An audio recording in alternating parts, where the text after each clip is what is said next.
पप्पांचा ओरडा आणि आजीच्या शिवा खाऊन पोचलो मी पनवेल स्टेशनला, कारण मला जायचं होतं कर्नाळा किल्ल्यावर. रोहाकडे जाणारी बस पकडली आणि थेट पोचलो किल्ल्याच्या बेसला, म्हणजे कर्नाळा अभयारण्यात. 60 रुपयाचे तिकीट काढले आणि आत शिरलो.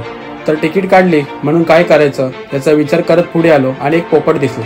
मग काय, त्याला आम्ही बोलून बोलून हे बोलायला लावलं. छोटू बोल. पोपटाला सोटू बोलून आम्ही आमचे 60 रुपये वसूल करून घेतले. इथे आमचा ट्रेक चालू झाला. ट्रेक करताना खूप झाडेझुडपं होती म्हणून सूर्यदेवाची चटके आम्हाला जाणवत नव्हते.